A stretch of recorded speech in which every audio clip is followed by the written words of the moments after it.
Rajasthan police sub inspector भर्ती परीक्षा 2016 का अंतिम परीक्षा परिणाम आ चुका है और हम आपको लगातार मिलवा रहे हैं इस परीक्षा में सफल अभ्यर्थियों से। वे अभ्यर्थी जिन्होंने आश्रम में अध्ययन किया और सफलता हासिल की। एक बेटी जब सफलता अर्जित करती है तो पूरा का पूरा परिवार गौरवान्वित होता है, पूरा का पूरा क्षेत्र गौरवान्वित होता है और सबसे बड़ी बात प्रेरणा मिलती है कि हम अपनी बेटियों को पढ़ाएं, आगे बढ़ने में उनकी मदद करें। आज हमने जिसको आपसे मिलवाने के लिए बुला रखा है वो है बिटिया नवीना जैनी। नवीना, आपको बहुत बहुत बधाई। थैंक यू सर, और आपको भी बहुत बहुत बधाई सर। धन्यवाद नवीना। नवीना, मेरा ये प्रश्न है कि आपने पहली से लेकर और कक्षा 10 तक की पढ़ाई कहाँ पर की? सर, मैं ननियाल में रहती थी उस टाइम, तो 1 to 8 मेरी गवर्नमेंट स्कूल में 15 SCR में स्टडी हुई थी। 15 SCR जो जी सूरतगढ़ सर, के बिल्कुल ही निकट स्थित है। जी सर। ठीक है। और 9th 10th वहीं के private school Saraswati Vidya Niketan school था, उसमें मेरी 9th 10th की स्टडी हुई थी सर। उसके बाद आपने 11वीं और 12वीं कक्षा कहाँ से उत्तीर्ण की? सर, मैंने 11वीं 12वीं सूरतगढ़ के प्रियदर्शनी सीनियर सेकेंडरी स्कूल से की थी।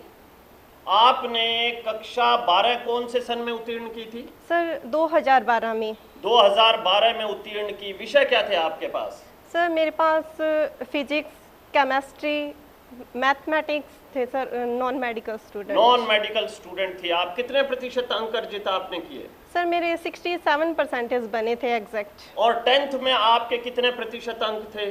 सर, मेरे 79.83%। उसके बाद आपने बीएससी की? जी सर। बीएससी आपने कहाँ से की? सर, मैंने श्री गुरु नानक गर्ल्स कॉलेज श्री गंगानगर से की थी। श्री गुरु नानक गर्ल्स कॉलेज श्री गंगानगर से आपने बीएससी नॉन मेडिकल में की। इसके अतिरिक्त भी क्या आपकी कोई शैक्षणिक योग्यता है? नहीं सर, जैसे ही मेरी फाइनल हुई थी उसके बाद मैंने आश्रम ज्वाइन कर लिया था और कंटिन्यू तैयारी कर रही थी। आश्रम आपने इसका मतलब लगभग 2015 के आसपास ज्वाइन किया होगा? जी सर, मई 2015 में। तो सबसे पहले आप किस बैच में आश्रम में आई थी? सर, मैंने आते ही पटवारी बैच चल रहा था उस टाइम, तो मैंने आते ही पटवारी बैच में एडमिशन ले लिया था क्योंकि उस टाइम फॉर्म भी फिल हो चुके थे। जैसे ही मैं आपसे मिली तो उस टाइम आपने कहा कि आप एक बार पटवारी बैच ज्वाइन कर लीजिए, तो मैंने उस टाइम ज्वाइन कर लिया था। तो पटवारी बैच में आपने काम किया तो क्या आपको सफलता की प्राप्ति हुई? जी सर। अब वर्तमान में आप पटवारी पद पर कहाँ पर पद स्थापित है? कौन से उपखंड में है? सर, सूरतगढ़ उपखंड के भगवानगढ़ पंचायत में, जो भगवानगढ़ सर्किल है उसी में है सर मेरी अभी फिलहाल पोस्टिंग। ठीक है। तो पटवारी के रूप में कार्य करते हुए आपको कितना अरसा हो गया? सर, मेरी 11 अक्टूबर 2017 से पोस्टिंग है। ऑलमोस्ट 3 इयर्स हो चुके हैं। 3 साल लगभग हो चुके हैं। तो सब इंस्पेक्टर का टारगेट लक्ष्य आपने किस प्रकार से बनाया? सर, उस टाइम जैसे ही मैंने पटवारी का एग्ज़ाम क्लियर किया था, पटवारी की तैयारी चल रही थी उस टाइम, तो फॉर्म फिल हुए थे, तो मैंने फॉर्म फिल कर दिया उस टाइम। हालांकि पटवारी की तैयारी थी, तो उसके बाद मुझे यही था कि हाँ, अब सब इंस्पेक्टर के पे काम करना है और इसमें सक्सेस होना ही है। तो आपको लगता है कि सब इंस्पेक्टर जो है वो पटवारी से ज़्यादा बेहतर पद है, जबकि ये माना जाता है लड़कियों के लिए कि सब इंस्पेक्टर में तो बहुत ज़्यादा काम करना पड़ेगा, पटवारी में अपेक्षाकृत देखिए काम तो बहुत है पटवारी में भी, लेकिन अपेक्षाकृत कम है, चुनौतियां कम हैं पटवारी में। क्या आपको ऐसा लगता है? सर, मैंने ये तो कभी नहीं सोचा था कि चुनौतियाँ इसमें ज़्यादा है इसमें कम है। मेरा मेन यही था कि समाज के बीच में रह के काम करना है, इसीलिए मैंने पटवारी की पोस्ट पहले चूज़ की थी, उसमें मेरा हो गया था। और उसके बाद मेरा ये था कि हाँ, आगे भी कंटिन्यू तैयारी करूँ, आगे बढ़ूँ। तो सर, मैंने इसके लिए अप्लाई किया और इसमें भी मेरा सिलेक्शन हो गया सर। तो इसमें आपकी 367th रैंक आई है, तो आपको क्या लगता है कि कौन सा पद आपको प्राप्त हो जाएगा? सर, मुझे आईबी मिलने के पूरे चांसेस हैं। आईबी मतलब इंटेलिजेंस ब्यूरो आपको मिलने के पूरे चांसेस हैं। इसका मतलब ये हुआ कि कुछ समय पश्चात हम आपको आईबी सब इंस्पेक्टर के रूप में देखेंगे। जी सर। जब आपको अपने चयन की सूचना मिली और वो सूचना आपने अपने घर वालों को दी, तो मैं विशेष तौर से आपके पिताजी के रिएक्शन को जानना चाहूँगा कि उन्होंने क्या कहा। सर उस टाइम मैं सूरतगढ़ में थी, हालांकि जो मेरे मम्मी पापा रहते हैं वो राजपुरा पिपेरन गांव में रहते हैं। तो जैसे ही मैंने उनको फ़ोन किया था तो वही है, जब अपने खुश होते हैं तो अपनी वॉल्यूम ही बता देती है, तो वो उस टाइम बहुत खुश थे सर। क्या कहा आपके पिताजी ने? चलिए मैं ये चाहूँगा कि बाकी जो पिता हैं वो भी सुने, ताकि वो अपनी बेटियों को आगे बढ़ने के लिए प्रेरित करें, क्योंकि कई बार मुझे ये महसूस होता है, खासकर ग्रामीण क्षेत्र में, परिवेश में ये महसूस होता है कि ऐसा लगता है कि भाई बेटी को पढ़ाकर क्या करेंगे। हालांकि ये बात पूर्ण सत्य तो नहीं है, लेकिन ये विचार अनेक पिताओं के मन में कहीं ना कहीं रहते हैं। जी सर। सर उस टाइम जैसे ही मैंने फ़ोन किया तो पापा कहते शाबाश बेटा, यही सोचा था तूने, कर दिखाया, जो मेरा सपना था उसे पूरा किया है तूने। बहुत ही बढ़िया। निसंदेह उनका सपना आपको सब इंस्पेक्टर के रूप में देखना था और वो आपने पूरा कर दिखाया। और आपकी माताजी ने क्या कहा? सर मम्मी पास में ही थे, वो भी खुश थे सर। तो वो कहते ये तो पता ही था, होना ही था, कंटिन्यू मेहनत कर रही थी। यानी कि आपकी मम्मी को आप पर पूर्ण विश्वास था कि नवीना को सफलता सब इंस्पेक्टर के रूप में जरूर मिलेगी। जी सर। अच्छा, जब भी एक्चुअली इंटरव्यू के अंदर हमारे प्रश्न लगभग वही सेम रहते हैं। जी सर। जिसका उद्देश्य ये है विद्यार्थियों को बताना कि जिन परिस्थितियों को जो वर्तमान में तैयारी कर रहे हैं, उनके सामने जो परिस्थितियां हैं वो चयनित और सफल विद्यार्थियों के सामने भी होती हैं। तो क्या कभी ऐसे क्षण नहीं आए जब आप बहुत ही दबाव में आ गई कि नहीं, ये एक तो पटवारी के रूप में अपने दायित्वों का निर्वहन करें और दूसरा सब इंस्पेक्टर की भी तैयारी करें, पढ़ाई ड्यूटी दोनों में सामंजस्य है, तो ऐसा कभी दबाव का क्षण नहीं आया कि अब नहीं होता, अब नहीं करेंगे? नहीं सर, जब मैंने पटवारी की तैयारी की थी तो उस टाइम आश्रम में इतना अच्छा करवाया गया था कि सब कुछ मेरा क्लियर था। हालांकि कम टाइम मिलता था पटवारी में, पर यही था रिवीजन करना होता, जितना टाइम मिलता उसमें मैं रिवीजन कर लेती, जितना पढ़ा था वो पढ़ लेती। अगर नया टॉपिक नहीं हो पाता तो जो है उसको स्ट्रॉन्ग पॉइंट बनाया था मैंने। अच्छा, मुझे ये बताइए कि एक अंदाज़ा लगाने का तरीका है आश्रम का कि फला विद्यार्थी, अमुक विद्यार्थी चयनित होगा या नहीं होगा, और वो तरीका ये है कि हम लोग रिजल्ट को देखते हैं। जो बड़ा पेपर होता है, जो 14वें दिन हम बड़ा पेपर लेते हैं, उसको देखते हैं और उससे अंदाज़ा कर लेते हैं कि भाई ये व्यक्ति तो, ये बच्चा तो चयनित है, 100% है।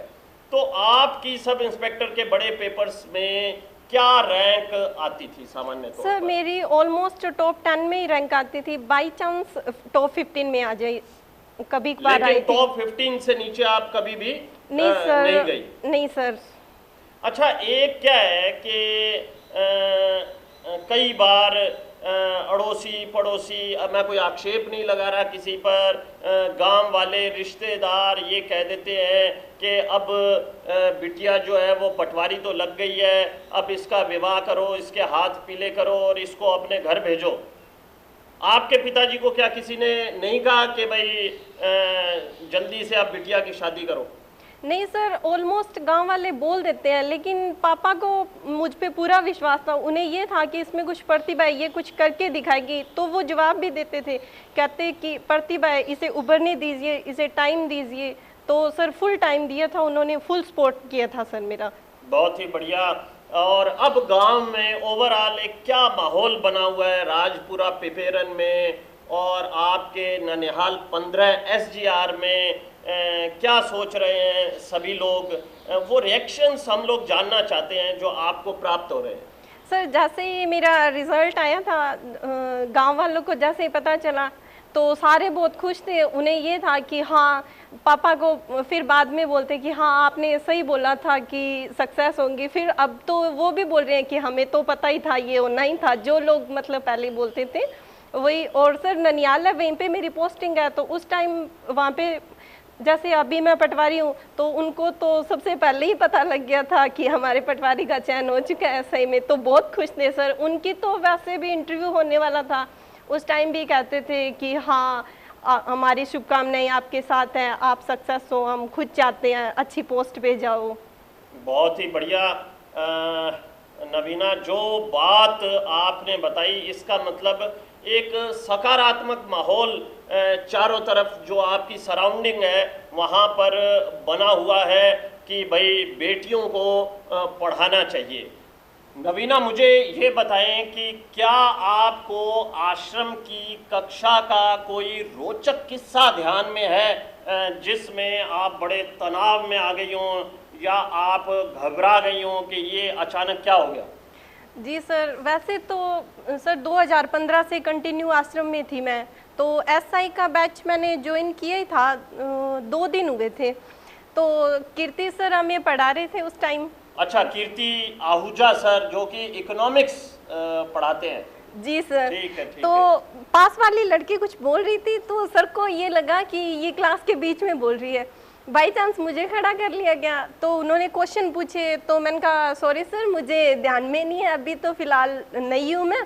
तो सर उसका एक बेनिफिट जरूर हुआ, उस टाइम मैं आंसर नहीं दे पाई, लेकिन फिर मुझे ये रहता था पता नहीं कीर्ति सर कब खड़ा कर लें, कब खड़ा कर लें। तो सर इकोनॉमिक्स मैंने इतनी अच्छे से रट ली कि उसमें क्वेश्चन गलत होने के चांसेस ही नहीं बचे ये तो थे। बहुत ही रोचक बात है, यानी कि कीर्ति सर के कारण आपकी या कीर्ति सर के डर के कारण आपकी इकोनॉमिक्स इतनी शानदार हो गई। जी सर। नवीना, बहुत से बच्चे जब फिजिकल के परीक्षण के लिए उपस्थित थे ग्राउंड्स में, मैं यहाँ सूरतगढ़ के ग्राउंड की बात नहीं कर रहा, मैं कर रहा हूँ जब फाइनल शारीरिक दक्षता परीक्षण हो रहा था तो मुझे ध्यान है कि आपने बताया था कि एक घटना घटित हो गई लेकिन आपने अपने आत्मविश्वास को नहीं खोया, जबकि अगर कोई सामान्य बच्चा होता तो मुझे लगता घबरा जाता। क्या कहानी है, वो क्या किस्सा है, वो भी बताएं विद्यार्थियों को। सर स्टार्टिंग में उसमें 3 स्टेप थे, रेस का था और जंप भी था।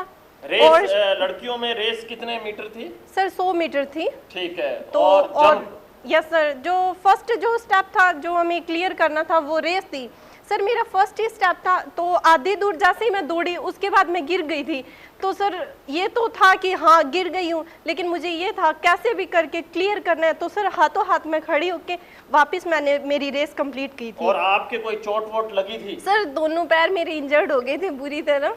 अच्छा, लेकिन फिर भी आप तुरंत ही खड़े हुए और आपने अपनी रेस पूरी की, और उसके बाद के जो इवेंट्स थे फिर उनको आप कैसे कंप्लीट कर पाए? सर जंप था, उसमें मैक्सिमम जो मिनिमम था 8 फुट था और मैक्सिमम तो 10 का था शायद।